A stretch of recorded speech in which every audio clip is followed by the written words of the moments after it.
This is The Weekly on ClickOrlando.com with Justin Warmoth. Good morning, I'm Justin Warmoth. Central Florida's significant growth has come with a cost, and it's hitting low-income families who rely on affordable housing the hardest. There is a critical shortage of available units, and according to a new report, there's a chance it could get worse.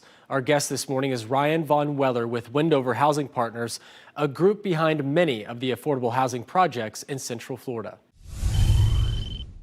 We just had a headline come down from the Wall Street Journal talking about that the U.S. is at risk of losing nearly 200,000 affordable housing units over the next 5 years. Can you explain the reason behind this? Certainly. So with the tax credit, which is the funding mechanism for most affordable housing developments, there is a compliance period. And when the program started almost 30 years ago, the compliance period typically was 15 years or so. So in other words, if you took some tax credit equity to build your development, you stayed affordable for a set period of time.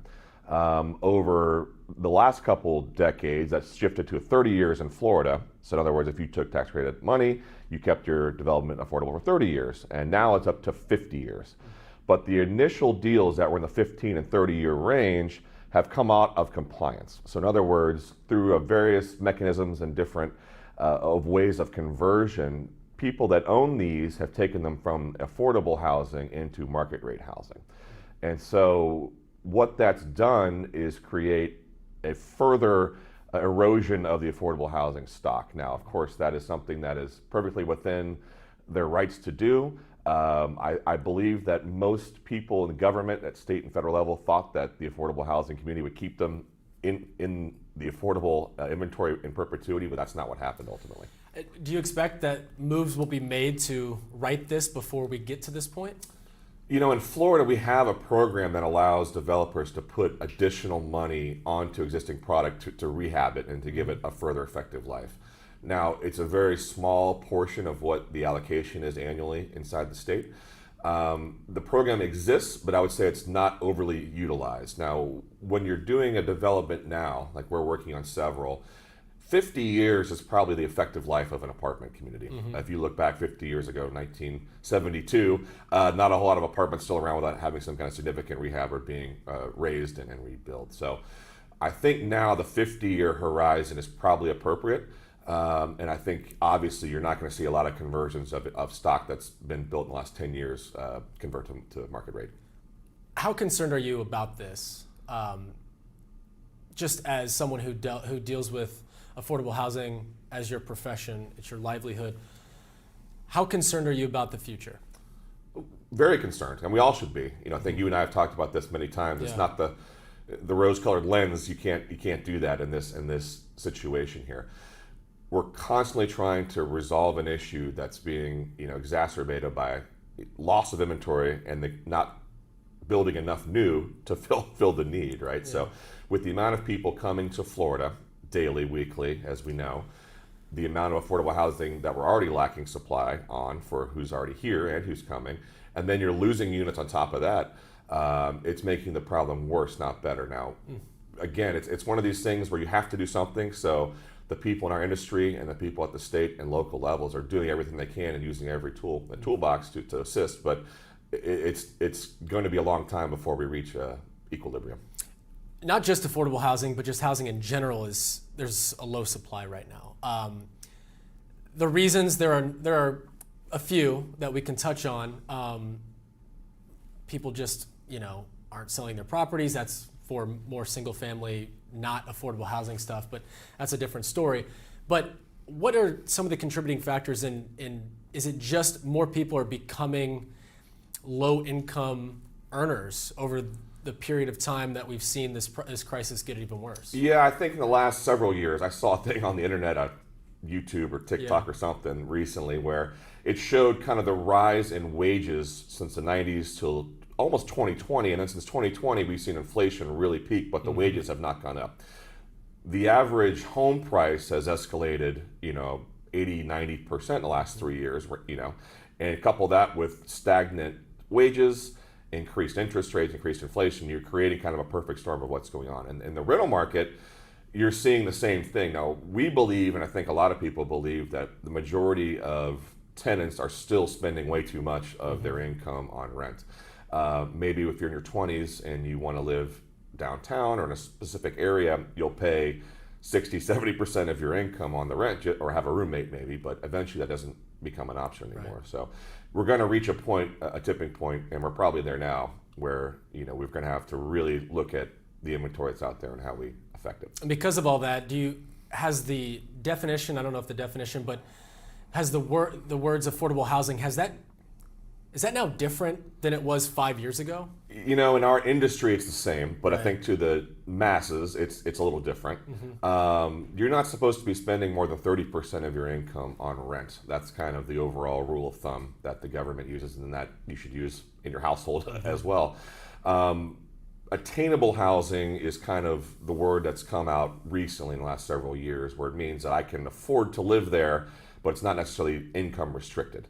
So a lot of the product we do, most of what we do, has the tax credit money or bonds or something that we can't let people live there that make over a certain amount of money, because that's what the program is designed for. But we're certainly seeing people, and we're doing it as well, working to create different housing stock that may not have as strict of income restrictions, but still is below the market rate level. And we call that workforce housing. But there's attainable workforce, whatever it may be. But you're starting to see local and state governments trend toward that and the creation of that. They're well aware of this crisis. I know local governments, Orange County, City of Orlando, all the local governments that we have, they're well aware of this issue with all the growth that we have seen in Central Florida. It's a nationwide issue, we all know this. Sure. But they're well aware, and I think that's certainly important, because it is truly a public-private partnership when building new affordable housing units. That's right. And the only way to solve it, and people ask me all the time, how do we make this better? And unfortunately, it's a monetary issue, right? Yeah. To build affordable or attainable or workforce housing, you have to have some kind of very low interest equity or debt in your capital stack. You can't charge $1,000, $1,100 for a 2-bedroom unit, because the cost to construct it, operate it, the debt, it's too much. You can't do it. So the creation of these housing trust funds, which Orange County has done, the implementation of additional tax credits from the federal government, which has been promised for years now by the Fed, and we'll see if and when that ever comes down.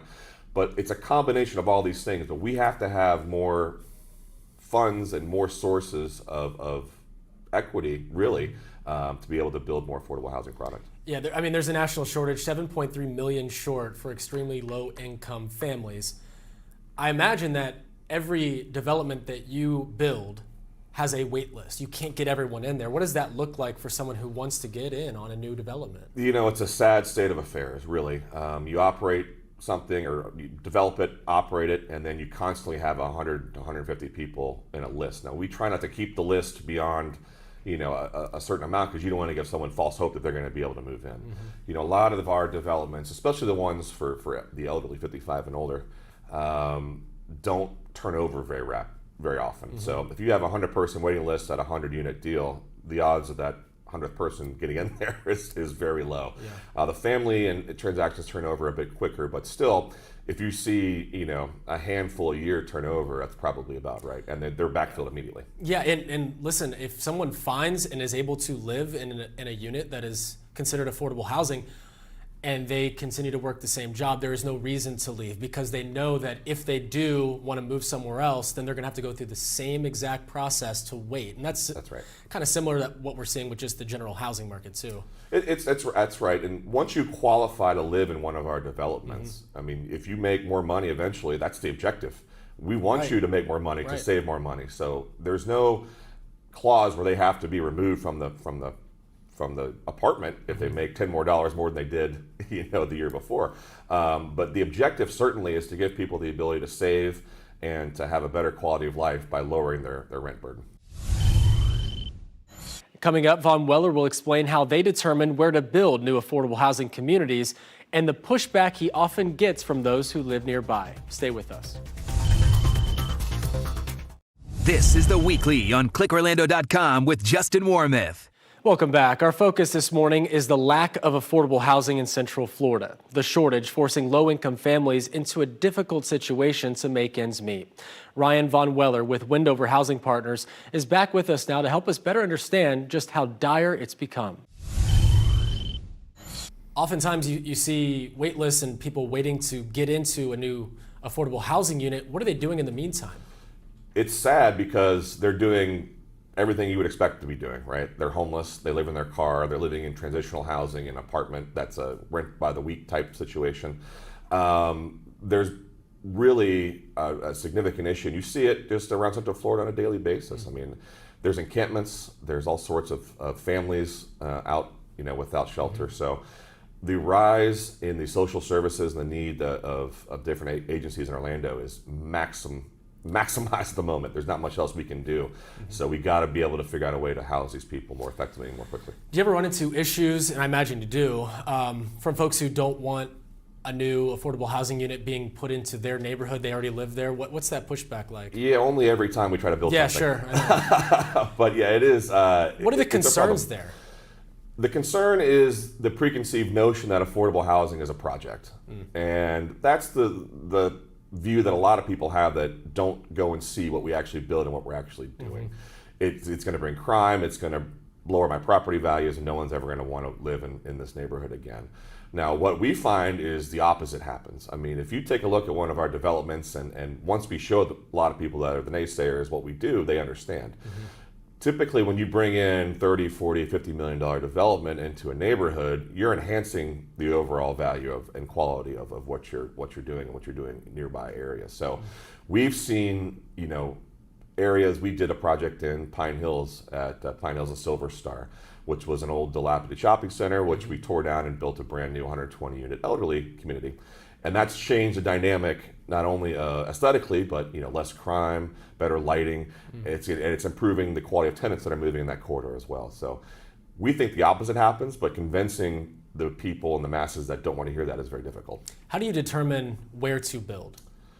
Good question. So this product type is needed everywhere. Yeah. 4 or 5 years ago even, there was kind of guidance about where we should go, market studies, that kind of thing. But now there's such a need, you could put it anywhere and fill it. To meet the criteria to be funded, we have to be within a certain radius of different services to make sure you're not building 30 miles from civilization. Right. You want to have people that have access to transportation, access to jobs, et cetera. There's also some areas that the state of Florida designates with the federal government that is more likely to be successful, that they want you to kind of target to. But those areas are now almost across the whole state of Florida. So wherever we build at this point, we're going to be able to fill up the development. The legislature signed off on Senate Bill 102. It is a huge investment into fixing the affordable housing crisis in the state of Florida. Have we seen the effects of that starting to take shape yet? You have, and it's been in effect since July 1, so we're about 45, 60 days into the cycle.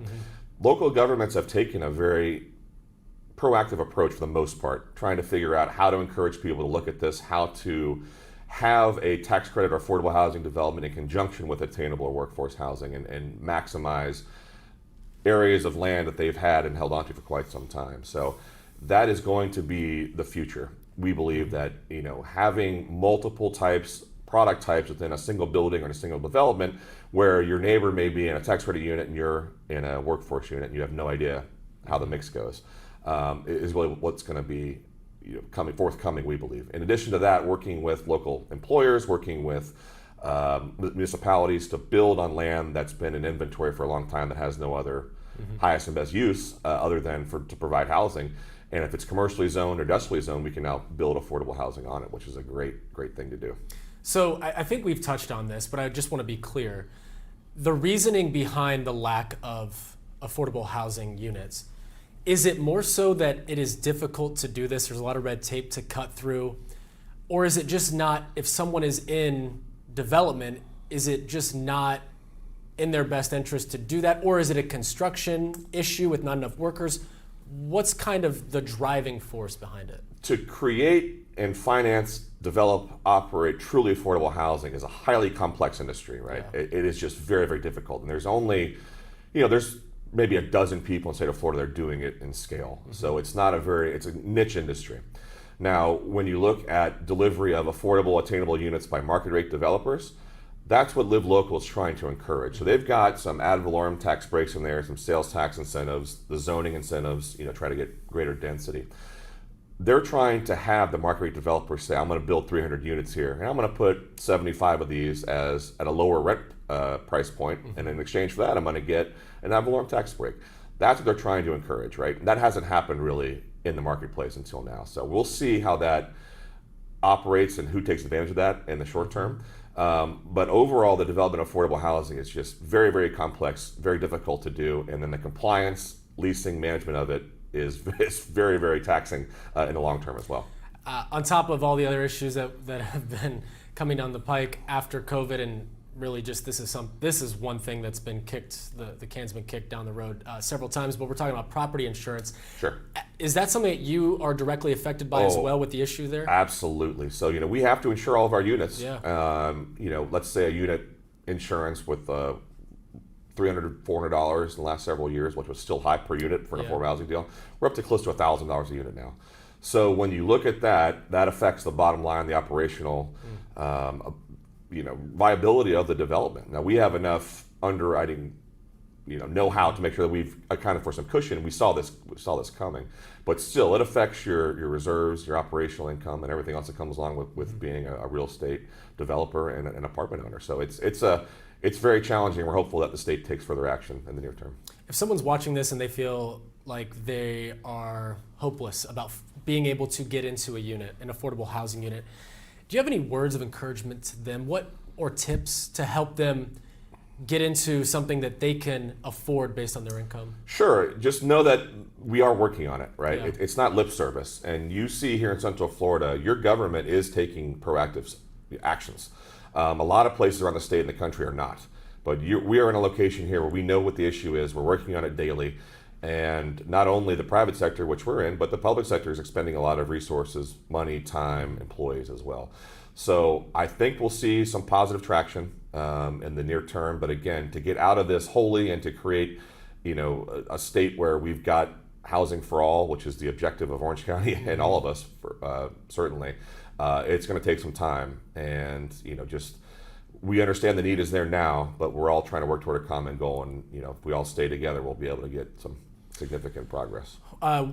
Before we go, I do want to ask you about how things are going with Catchlight Crossings. Sure. How construction is going? Are we still on track there? Yes. So Catchlight Crossings, as you know, is a project in conjunction with Universal. Mm-hmm. It's not for Universal employees, but it's 1,000 units of workforce and affordable housing, and we actually break ground in 2 weeks. Okay.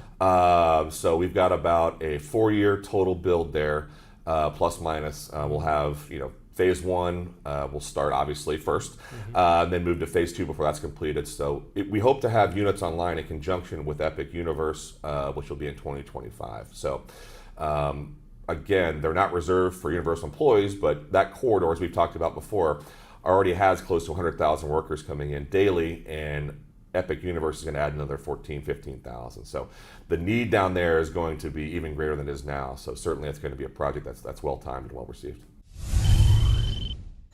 And my thanks to Ryan for his time this week. For more information on Catchlight Crossings and the other affordable housing developments Wendover has in the works, just head to clickorlando.com/weekly. I'm Justin Warmoth. Hope you have a great Sunday.